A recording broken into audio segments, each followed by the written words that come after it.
है। अब तबीयत अच्छी है? हाँ, बिल्कुल, अभी मेरी टाइगर तबीयत जिंदा है? बिल्कुल अभी एक फ्रेश एनर्जी के साथ में और बहुत ही स्ट्रॉन्ग एक अपनी कमिटमेंट के साथ में मैं हूँ, पहले से थी हूँ। बीच में थोड़ा-सा शरीर शारीरिक प्रॉब्लम के वजह से थोड़ा-सा मैं चुप थी और बीपी आपका राइज हो गया, आपके वजह से तो पेमा खांडू का बीपी हाई होना चाहिए था।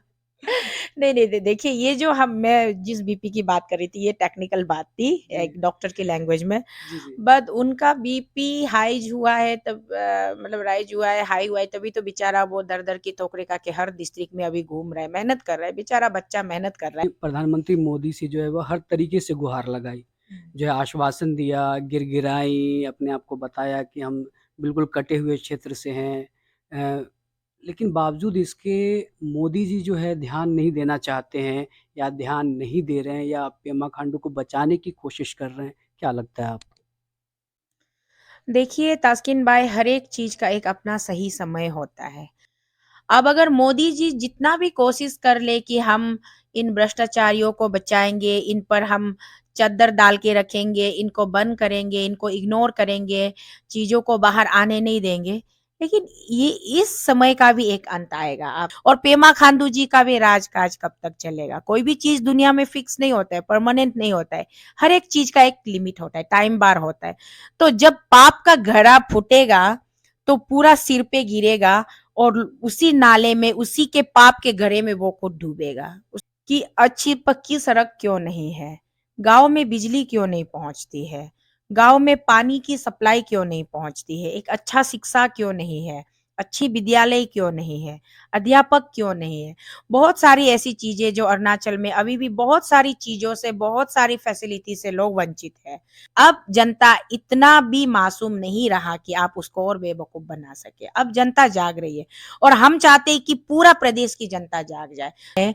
जो बिगड़ गया सो बिगड़ गया। अब जो बचा हुआ है उसको बिगड़ने से हमें बचाना है। साथ अरुणाचल प्रदेश जो बिल्कुल एक इनोसेंट मासूम स्टेट है, बट वहां पे जो करप्शन की जो बीमार है, जो हवा है वो वहां पे लगी हुई है, जड़ से लगी हुई है।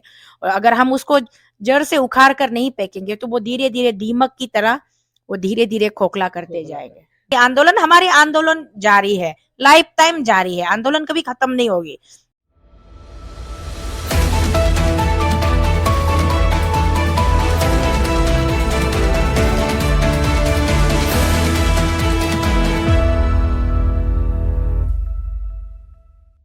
नमस्कार, मैं हूं तस्कीन और आप देखना शुरू कर चुके हैं द टास्क न्यूज़।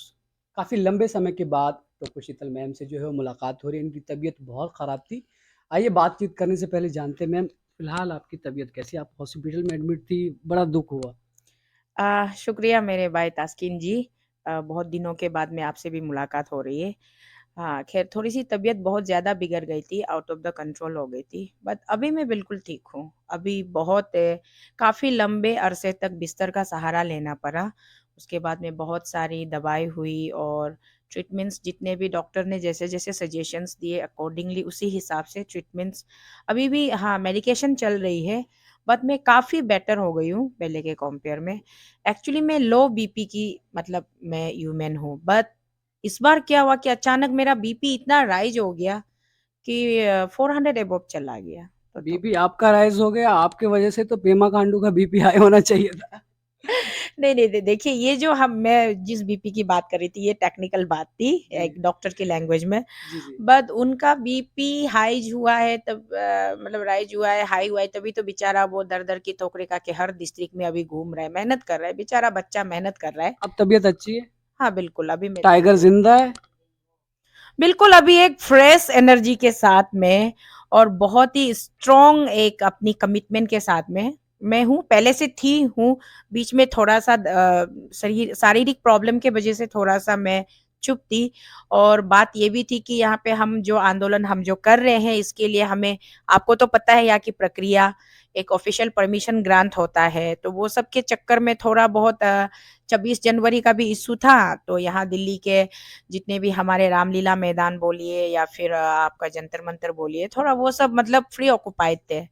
तो अभी 26 जनवरी का भी खत्म हो गया है, तो अब देखते हैं आगे हम रणनीति तैयार करेंगे, आगे हम फिर हमारी जो शोर है, वो यहाँ पे रुकने वाली नहीं है। ये तो बस एक जी, वो शुरुआत है। जानता हूँ आप एक योद्धा हैं, हुँ। ठीक है? और काफ़ी सारे लोगों की दुआएँ आपके साथ हैं, जी, ठीक है? आपको लड़ना ही पड़ेगा। जी। मैम ये काफ़ी समय से जो है वो चीज़ें नहीं हो रही, तो लोगों को ऐसा लग रहा है कि एएसी का जो प्रोटेस्ट है वो ठंडे बस्ते में चला गया, लोग सुस्त हो गए। आप क्या करेंगे अब आगे की क्या रणनीति होगी? देखिए ये जितने भी अरुणाचल के स्पेशली हमारे प्रदेश के अरुणाचल के जितने भी जेन्युइन लोग हैं, वो भली-भाँति समझते हैं कि एएसी की ये अभी बस केवल एक शुरुआत है। एएसी बना ही इसलिए था, एएसी का गठन ही इसलिए हुआ था कि हम अपने लोगों को जागरूकता दिलाएँगे और काफ़ी हद तक हम कामयाब भी हुए हैं। काफ़ी हद तक कामयाब हुए हैं और आगे भी अभी कामयाबी का बहुत असर हमें दिखने को मिल रहा है। हर एक जिले से, हर एक क्षेत्र से, विभिन्न क्षेत्र से लोग जो है अब धीरे-धीरे घर से निकल के आ रहे हैं और अपनी हक की लड़ाई लड़ रहे हैं। अपने हक के लिए वो आवाज़ उठा रहे हैं। तो ये एक प्रकार से एएसी ने बहुत एक चमत्कारी काम करके दिखाया है। जहाँ हमारे जितने भी अरुणाचल के जनता जो पहले सोचते थे कि मैं अकेला बोलूँगा तो कौन मेरा सुनेगा? तो फिर फ़ायदा क्या है? पहले लोगों का ऐसा सोच था। अब लोगों की धारणा बदल गई है। अब लोग ये सोचते हैं कि हम क्यों नहीं बोल सकते? हमें बोलना चाहिए, अपनी हक के लिए आवाज़ उठाना चाहिए। तो ये एएसी ने एक बहुत अच्छा काम किया है और मैं इसके लिए पूरे टीम एएसी को बधाई देना चाहूँगी, ख़ास करके स्पेशली हमारी जो एएसी की प्रेसिडेंट साहब हैं, सर तामे तुबिन जी, जनरल सेक्रेटरी है सर किप्पे लोम्बी जी और हमारे जो फाइनेंस सेक्रेटरी मिस्टर जाबोंग ओमले जी और हमारा जो कन्वेनर कम स्पोक्स पर्सन सर वीरेंद्र तलंग जी और उनके साथ जितने भी यूथ्स, जितने भी वॉलंटियर वहाँ से पदयात्रा करते हुए यहाँ दिल्ली पहुँचे, उन सबको मैं बधाई देना चाहूँगी। मैं एक बड़ी बहन होने के नाते, एक दीदी होने के नाते, एक माँ होने के नाते कि बच्चों आप लोगों ने बहुत मेहनत किया और आप लोगों का मेहनत जो है अभी असर दिखाना स्टार्ट कर दिया। अभी आप लोगों की मेहनत रंग लाएगी और एक दिन आप लोगों को इतना फ़क्र होगा खुद पे कि वाक़ई में हमने एक रेवोल्यूशन को हमने अपनी सोसाइटी में, अपनी समाज में, स्पेशली अपनी स्टेट में हमने एक रेवोल्यूशन का गठन किया है। एएसी का जो मैम प्रोटेस्ट चल रहा है, लोग इसको एक तरीके से जो है क्रांतिकारी मूवमेंट मान रहे हैं और आपकी आवाज़ में जो है वो अपना आवाज़ ढूँढ रहे हैं कि यही मेरी आवाज़ है। तो मैम आगे जो हम काम करेंगे, ये करप्शन को लेकर के बहुत सारी बातें हो रही हैं। लगातार आप लोग जो है सीबीआई, ईडी की माँग कर रही हैं, लेकिन बीजेपी के कान पे तो जूँ तक नहीं रेंग रहा। अब देखिए बीजेपी वालों का अपना जो है यहाँ पे सीधा-सा बात बहुत ही अगर सिंपल शब्दों में मैं बोलूँगी, तो यहाँ पे मैटर कर रहा है ईगो। क्योंकि पूरे इंडिया में बीजेपी का हर एक स्टेट में जहाँ-जहाँ मेजॉर जो स्टेट्स है वहाँ पे बीजेपी रूल कर रहा है। अब अगर हर एक स्टेट से लोग निकल कर आएँगे जिस तरीके से team Arunachal against corruption Arunachal Pradesh से निकल कर आए हैं और यहाँ पर आकर के करप्शन के अगेंस्ट में हम सीबीआई और ईडी की माँग कर रहे हैं। ये हमारे जो प्रधानमंत्री जी हैं, ऑनरेबल पीएम सर और उनका जो टीम है, ये समझते हैं, भली-भाँति समझते हैं अरुणाचल में करप्शन हो रहा है और नियंत्रण की ज़रूरत है। फिर भी ये चुप इसलिए बैठे हैं कि इनका ईगो इनसे कह रहा है कि नहीं, आप कुछ मत बोलो, आप कुछ मत करो। अगर आप टीम एएसी के बहकावे में आकर के अगर आप ऐसी कुछ भी अगर आप एक्शन लोगे, तो बाकी प्रदेश से भी लोग मतलब ये प्रोवोक हो जाएँगे और जनता को एक ये लग जाएगा कि नहीं वो लोग बोल सकते हैं हम क्यों नहीं बोल सकते। तो इस तरीके से सरकार चलाना, सत्ता में रह कर के अपने ही पार्टी के सरकार के ऊपर में थोड़ा-सा ये सब बेरिया डालना और लोगों को थोड़ा सख्ती होना, तो इसीलिए वो लोग जानबूझ कर के हमें इग्नोर कर रहे हैं। मैम जानबूझ के इग्नोर कर रहे हैं। आपने प्रधानमंत्री मोदी से जो है वो हर तरीके से गुहार लगाई, जो है आश्वासन दिया, गिड़गिड़ाई, अपने आप को बताया कि हम बिल्कुल कटे हुए क्षेत्र से हैं। अ, लेकिन बावजूद इसके मोदी जी जो है ध्यान नहीं देना चाहते हैं या ध्यान नहीं दे रहे हैं या पेमा खांडू को बचाने की कोशिश कर रहे हैं। क्या लगता है आपको? देखिए तास्किन भाई हर एक चीज़ का एक अपना सही समय होता है।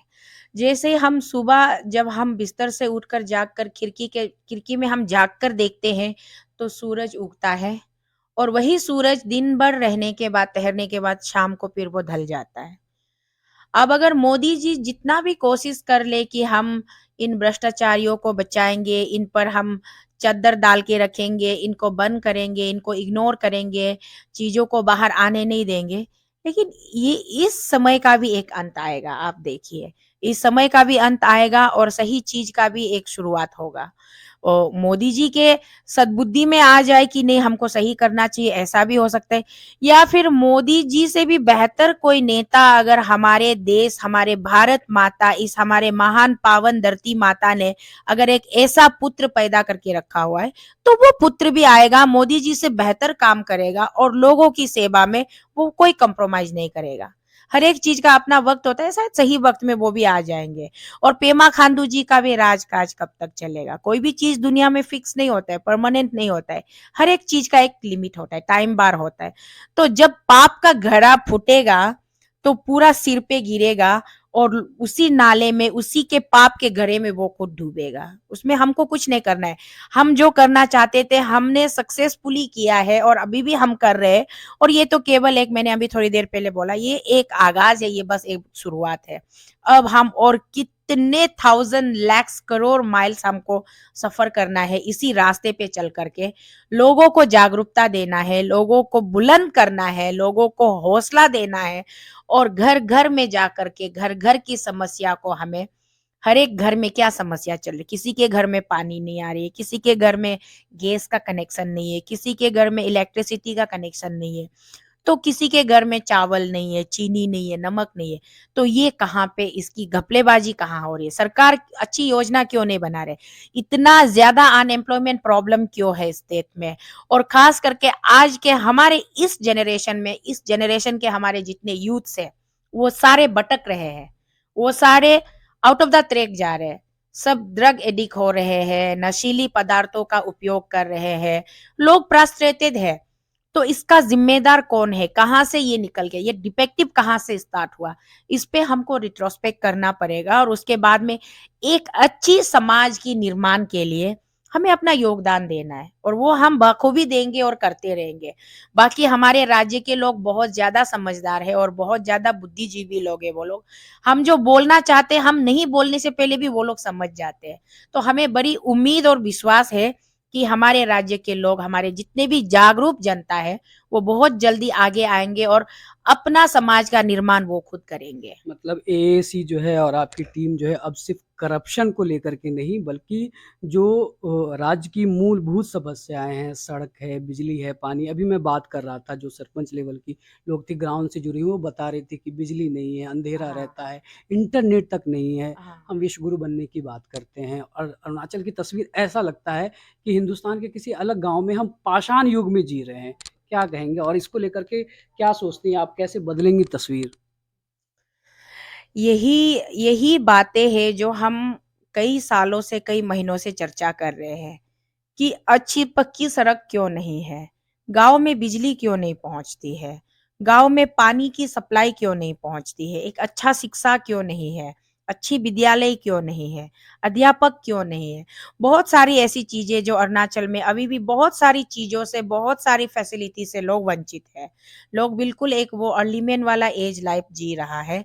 बिल्कुल होता था ना पहले नोमैड्स की तरह कि जहाँ पे अच्छा अगर थोड़ा-सा ज़मीन मिल गया, वहाँ पे आपने 1 साल झूम खेती कर लिया, फिर वहाँ का पदार्थ खत्म हो गया तो नेक्स्ट ईयर आप वहाँ पे कंटिन्यूएशन वो खेती अगर आप कंटिन्यू करना चाहोगे तो वहाँ पे फर्टिलाइज़र्स कम पड़ जाता है और बहुत कुछ मतलब नहीं होता है। तो लाइक ऐसे बहुत सारे एक अरुणाचल जो एक टोटल अभी एक ट्रांज़िशन पीरियड में है। अरुणाचल को अभी सरकार की मदद की ज़रूरत है। कहते हैं ना गोद में बच्चा जब नया-नया जन्म होके गोद में आता है तो उस बेबी को उसकी मम्मी की, मदर की, उसकी पेरेंट्स की 100% केयरिंग की ज़रूरत होती है। तो उसी तरीके से अरुणाचल को अभी एक जंगल से थोड़ा-सा अर्बनाइज़ होने में, इवॉल्व होने में थोड़ा-सा सरकार की बहुत ज़्यादा मदद की ज़रूरत है। सरकार की केयरिंग की, सरकार की अटेंशन की ज़रूरत है। इस बीच में जो भी गिने-चुने 4, 5, 10, 12 लोग बाहर निकल के आते, अपने आप को जनता का प्रतिनिधित्व कहते हैं, मैं जनता के भलाई के लिए ये करूँगा, वो करूँगा, जनता मुझ पे विश्वास करो कह के आते, तो ये आते जनता को वायदे दे कर के लेकिन वो लूटने के लिए आते हैं। तो इन्हीं लुटेरों को हम कह रहे हैं कि इन्हीं लुटेरों को सबक सीखना चाहिए। इन्हीं लुटेरों को अभी समझना पड़ेगा कि अब जनता इतना भी मासूम नहीं रहा कि आप उसको और बेवकूफ बना सके। अब जनता जाग रही है और हम चाहते हैं कि पूरा प्रदेश की जनता जाग जाए। जो लोग भटके हुए हैं, जो हमें कहते हैं कि तुम लोग फालतू लोग हो, बेकार की बातें हैं, वीडियो में मत आओ, ये सब मत करो, ये बातें मत करो, वो बातें कहाँ करप्शन है जो पूछते, वो अभी भटके हुए हैं। उनको भी सही राह पे आना पड़ेगा। और जब तक वो लोग नहीं आएंगे, चाहे वो हमसे जितना भी बोर हो जाए, हम तो बस बोलते रहेंगे, बोलते रहेंगे। विकास तो वो चाहते हैं मैम, लेकिन सिर्फ अपने घर का विकास चाहते हैं और चाहते हैं कि अरुणाचल के लोग वैसे ही जंगल में जी। तमाम बातों से मुझे एक चीज़ लगा कि जो अरुणाचल के लोग ज़िंदा हैं, शायद वो कुदरत के दम पे ज़िंदा हैं। वहाँ तो कुछ सरकार की तरफ से कुछ मिल नहीं रहा है। लोग खा रहे हैं कुदरत के दम पे, पानी पी रहे हैं कुदरत के दम पे। तो अब सवाल ये आता है कि कुदरत को भी जो है वहाँ की गवर्नमेंट जो एक तरीके से डैमेज कर रही है। लंबे समय से जो है खदान का काम चल रहा है, पेड़ों की कटाई चल रही है। तो अरुणाचल जो है और बुरे हालात हो जाएँगे वहाँ के लोग। अगर यही स्थिति बरकरार रहा तो बिल्कुल खत्म है, बिल्कुल डैमेज है। और इसी स्थिति से हमें अपने आप को बचाना है। जो बिगड़ गया सो बिगड़ गया, अब जो बचा हुआ है उसको बिगड़ने से हमें बचाना है। अरुणाचल कुदरत की देन है, बहुत खूबसूरत प्रदेश है, हरी हरी हरियाली भरी हुई है, सुंदर सुंदर पेड़ पहाड़ पंछी, मतलब एक ऐसा प्रदेश है, अगर आप कहेंगे धरती पे अगर हम एक स्वर्ग लायक एक अगर एनवायरनमेंट जहाँ पे है, एक प्रदेश है, तो वो एक अरुणाचल है, जहाँ पे लोग सुकून के साथ, चैनो अमन के साथ, शांति से रहते हैं, आपसी प्रेम में रहते हैं, बहुत अच्छी तरीके से रहते हैं। और वहाँ के लोग इतने चतुर नहीं होते कि जैसे हम यहाँ कहीं और दिल्ली बोले या महाराष्ट्र बोले, बेंगलोर बोले, जहाँ कहीं भी हम जाते हैं, तो इतने ठगबाज से हमारा मतलब आमना-सामना हो जाता है। दूर तो ठग लोग जो है यहाँ हाँ जी, ज़्यादा हैं। बिल्कुल। तो ऐसे ठगबाज मेंटालिटी अरुणाचल में नहीं है। वहाँ के लोग बड़े सीधे-साधे, इनोसेंट है, भोले-भाले, जो है मुँह पे बोलते हैं और जो करते हैं सीधा बताकर करते हैं, ऐसा है। उस स्थिति में वहाँ पे अभी कुछ लोग शायद ये थोड़ा-सा फॉरेन कंट्री भी घूम के आता है, अलग-अलग प्रदेश में जाके थोड़ा टूरिंग वगैरह करते आता है। करके आने के बाद वहाँ राजनीति में कूद जाता है, घपलाबाजी करता है, चोरी करता है। वही लोग अभी लुटेरा बन के, ठगबाज बन के, राजनेता बन के हमारा 60 असेंबली सीट में बैठा हुआ है। तो मैम ये 60 लोग ये विधानसभा सीट है वहाँ, और वहाँ के जो नेता हैं क्या वो पैराशूट से उतर के आते हैं? ज़मीन के लोग नहीं पहुँचते हैं वहाँ तक? नहीं, जब कभी अगर यहाँ से राजनाथ सिंह जी का अगर कोई प्रोग्राम बनता है अरुणाचल में, तो रातों-रात सड़कों पर भी वो लोग पूरा पॉलिशिंग कर देते हैं, बहुत खूबसूरत से मेकअप करवा देते हैं। मोदी जी का प्रोग्राम होता है, अभी हाल-फिलहाल में ही हमारा हवाई अड्डा जो दोनी पोलो एयरपोर्ट है, उसका उद्घाटन के लिए मोदी जी आए थे, तो रातों-रात सड़कों को पूरा मेकअप करवा दिया, लिपस्टिक, काजल, पाउडर पूरा तरीके से, मास्कारा, आईलाइनर क्या-क्या लगाते पता नहीं, मतलब पूरा। ऐसा ही जैसे ट्रम्प हिंदुस्तान आए तो जो है वो टट्टी लगा के, पर्दे लगा के जो है चमका के दिखा दिया गया, वैसा ही हाँ। तस्वीर कुछ है वहाँ। Exactly exactly. तो पैरासूट से वो लोग उड़ते नहीं, उनको पूरा खबर है, उनको पूरा खबर है कि क्या कहाँ में क्या जरूरत है और क्या क्या, वही उनका व्यवसाय है, वहीं से वो लोग निचोड़ निचोड़ कर नोच कर खाते हैं। तो उनको कहाँ वो ठीक करेंगे। वैसे बहुत सारी समस्या है अरुणाचल में, केवल ये करप्शन तो सबसे बड़ा समस्या, अभी मैंने आपको बताया करप्शन सबसे बड़ी समस्या है। उसके साथ में हमारे लोग भटक रहे, करप्शन के इफेक्ट के वजह से हमारे लोग भटक रहे हैं, कुछ ड्रग एडिक्ट हो रहे हैं, कुछ थोड़ी-सी चोरी-चकारी में भी जा क्राइम भी जा बढ़ गया हाँ, है। क्राइम भी बढ़ गया है और ऐसे-ऐसे, कैसे-कैसे दुर्घटना भी घट रही है। पता नहीं, बहुत ही अभी कुछ पिछले 4-5 सालों से रैम्पेंटली मर्डर भी बहुत हो रहा है और बहुत सारी मतलब आइडेंटिफाइड डेड बॉडीज़ भी रिकवर हो रहे हैं, कहाँ-कहाँ से मिल रहे हैं लोगों को। तो ये सारी चीज़ें जो है कंप्लीटली करप्शन की वजह से होता है। हमको इस करप्शन को टोटली हमको इसको चेंज करना है, पूरा सिस्टम को चेंज करना है, ट्रेंड को चेंज चेंज करना है। जिस इसके हिसाब से लिए हालात समझ रहा हूँ मैं, और लंबे समय से अरुणाचल प्रदेश की खबरों को कवर भी कर रहा हूँ और लोगों से मिल रहा हूँ, लगता है कि सच में अरुणाचल जो है एक अलग दुनिया में बस रहा है, भारत का हिस्सा नहीं है, बिल्कुल कोने से कटा हुआ है। और करप्शन का इतना लेवल है, इतिहास में हम पढ़ते हैं कि मुगल आए और बाहर के देश के लोग आए और जो है खूब लूटा हिंदुस्तान को, उनको हुँ, लुटेरे कहते हैं। हुँ। आज हमारे ही देश के लोग अपने ही लोगों को लूट रहे हैं। ये लूट खसोट की जिंदगी कब तक चलेगी? मैं यही तो कहती हूँ, अंग्रेज भारत छोड़कर तो ज़रूर चले गए, लेकिन अंग्रेज़ों ने अपना छाप छोड़ के गया है करप्शन करने का। अंग्रेज़ों से हमारे हिंदुस्तान के कुछ लोगों ने सीखा है कि करप्शन कैसे करना है। बाकी अगर आप मुगल की बात करेंगे, मैं इतिहास में मैं बहुत ज़्यादा जानकारी नहीं रखती हूँ, नहीं, फिर भी विदेशी को हमेशा हाँ, लुटेरा कहा गया, हाँ। लुटेरा इसलिए कहा कि हमारे ही तो देश को लूट लिया उन्होंने, अब हमारे ही अपने लोग लूट रहे हैं अब। तो आज अगर हमारे पास में 7 वंडर्स ऑफ द वर्ल्ड में अगर हमारा आगरा का ताजमहल नाम आता है, ये भी मुगलों की देन है। हमारे पास में एक सम्मानपूर्वक दिल्ली में लाल किला है, ये भी मुगलों की देन है। तो मुगल बहुत सारे उन्होंने नुकसान भी किया, नुकसान के साथ-साथ उन्होंने कुछ फ़ायदा भी पहुँचा के गया। लेकिन अंग्रेज़ों ने क्या फ़ायदा पहुँचाया? अंग्रेज़ों ने केवल लोगों को करप्शन करना सिखाया और एक घिसी-पिटी आईपीसी, सीपीसी, सीआरपीसी बना के रखा हुआ है। ब्रिटिश के ज़माने के कानून को आज भी हम भारत में फ़ॉलो करते हैं। इससे अभी तक हम छुटकारा नहीं पा सक रहे हैं अपने आप को।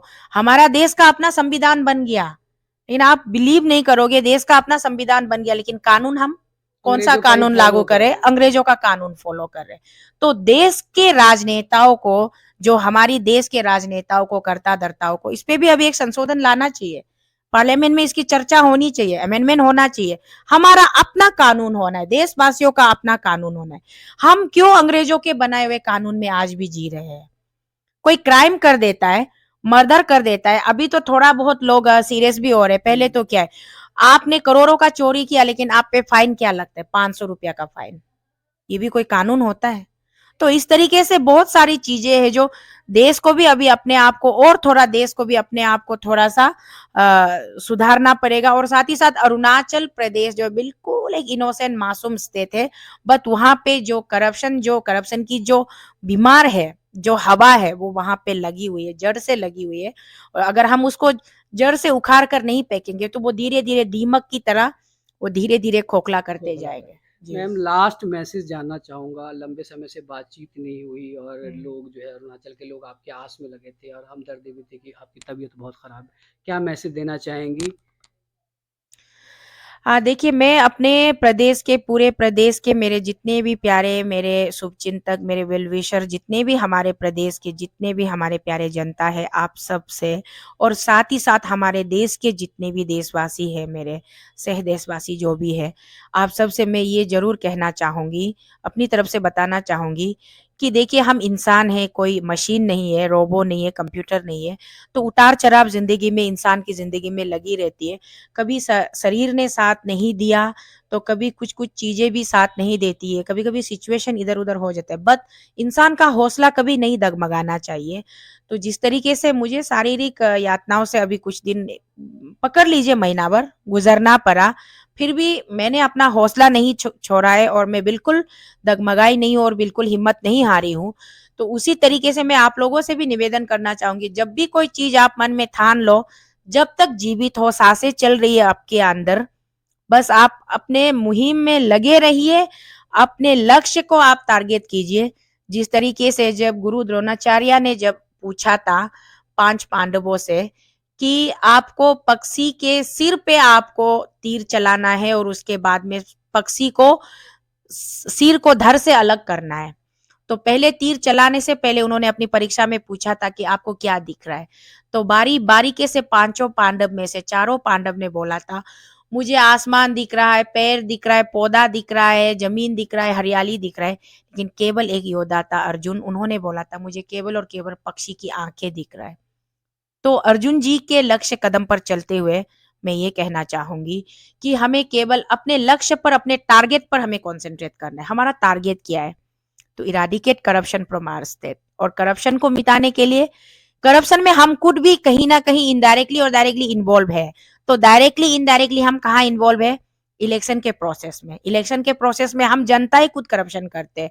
तो ये चीज को हमें अभी समझना पड़ेगा, हमें सुधरना पड़ेगा और रियलाइज करते हुए हमें इसको करेक्शन करना पड़ेगा। तो आने वाले फ्यूचर में जब कभी भी इलेक्शन होगी, वैसे तो अरुणाचल में अगले साल है, और उसके बाद में अगले साल के बाद भी फिर हर 5 साल के बाद तो इलेक्शन आते रहेंगे। तो हर एक इलेक्शन में हम अगर कुछ-कुछ प्रतिशत लोग सुधर के अगर हम आगे आते, निकल के, अगर एक साथ पूरा सब नहीं भी आ पाते, फिर भी कुछ-कुछ प्रतिशत आगे आते और हम अपनी अपनी मौलिक ज़िम्मेदारी को हम समझते हैं और हमको कैसा एक समाज चाहिए, किस तरीके का समाज का हमको निर्माण करना है, हम कैसे एनवायरनमेंट में जीना चाहते हैं, क्या हमको करप्टेड वाले एनवायरनमेंट में हमको कंफर्टेबल हम फ्रीली सांस लेके जी पा रहे हैं, या फिर हमको एक अच्छा साफ सुथरा एनवायरनमेंट में जीना चाहिए। इस पे अरुणाचल के जनता खास करके आप लोगों से मेरी गुजारिश है, मेरा रिक्वेस्ट है कि आप लोग थोड़ा अपने आप को भी थोड़ा अपने गिरेबान में झाँक कर देखिए और थोड़ा रियलाइज़ कीजिए कि नहीं, हमसे भी कहीं न कहीं गलती हुई है, तो अपनी गलती को हमें सुधारना चाहिए। हम अगर अपनी गलती को सुधारते हैं और हम सही न फैसला करते हैं, सही निर्णय लेते हैं, तो रिज़ल्ट हमेशा अच्छा ही होगा। अगर हम गलत निर्णय लेते, तो उसका परिणाम हमेशा उल्टा ही, गलत ही निकलता है। तो मैं जाते-जाते आप लोगों से मेरा निवेदन है कि प्लीज़, प्लीज़, प्लीज़ आप लोग प्लीज़ आने वाले भविष्य में अपने आप को करेक्शन कीजिए और आइए चलिए हम सब साथ मिल करके एक दूसरे का हाथ पकड़ के हम सब अभी जो गलत हो रहा है इसको हम सही करते हैं सब साथ मिल करके। मैं अकेली कुछ नहीं कर पाऊंगी और आप में भी अगर हम 10 लोग 10 जगह बटे हुए होंगे तो हम कुछ नहीं कर पाएंगे। अगर हम 10 जन एक साथ इकट्ठे खड़े होंगे और अपनी आवाज को एक साथ बुलंद करेंगे और हम अपनी गलतियों को भी हम सुधारेंगे, तो गलतियां इंसान से ही होता है, भगवान से कभी नहीं होता है। हम इंसान है, हमने गलती की, लेकिन हम अपने गलती को रियलाइज करके अगर हम बोलेंगे कि नहीं, हमने इलेक्शन में कैंडिडेट से जो भी कुछ फेवर मिला था वो सब हमने फेवर के एवज में हमने कैंडिडेट का सपोर्ट किया था या फिर रिलेशन के बेसिस में सपोर्ट किया था, इसको अभी हमको छोड़ना है। हमको क्वालिटी वाला लीडर चाहिए, हमको क्वांटिटी वाला नहीं चाहिए। क्वांटिटी के पीछे नहीं भागेंगे, बट हम जरूर क्वालिटी के पीछे जाएंगे। और क्वालिटी वाला हमारा जो एजुकेटेड यूथ्स है, जो नौकरी भी नहीं मिला है, खेती भी नहीं कर पाता है, बट उसके पास पर्याप्त जानकारी है, सिस्टम को समझता है, वो लॉ एंड ऑर्डर उसको पता है, कानून पता है, पूरा सिस्टम पता है, फिर भी वो अनएम्प्लॉय होके बैठा हुआ है। चलो ऐसे बच्चों को हम आगे करते हैं ना, उनके सहारे एक अच्छा समाज का निर्माण करने देते हैं। तो मैं अरुणाचल की जनता से यही रिक्वेस्ट करना चाहूंगी, राजनीति मुझसे होता नहीं है, क्योंकि राजनीति में लोगों को झूठ बोलना पड़ता है, झूठा दिलासा देना पड़ता है, फिर बहुत ज्यादा कनिंग होना पड़ता है। कनिंगनेस तो मैं चाह करके भी नहीं कर पाती हूँ, और जो आता है सीधा मुंह पे बोल देती हूँ, सीधा clear cut face to face straightforward बोल देती हूँ। तो राजनीति मुझसे तो नहीं हो पाएगा, लेकिन जो लोग बहुत ही काम है और जो बिल्कुल ही हम्बल है, जो पेशेंटली बहुत ही टैक्टफुली डील कर सकते हैं, आप लोग प्लीज आइए, आप लोग पार्टिसिपेट कीजिए। आप लोग घर में बैठ के ऑल द ब्लडी पॉलिटिशियंस बोल के पॉलिटिशियंस को गाली मत दीजिए।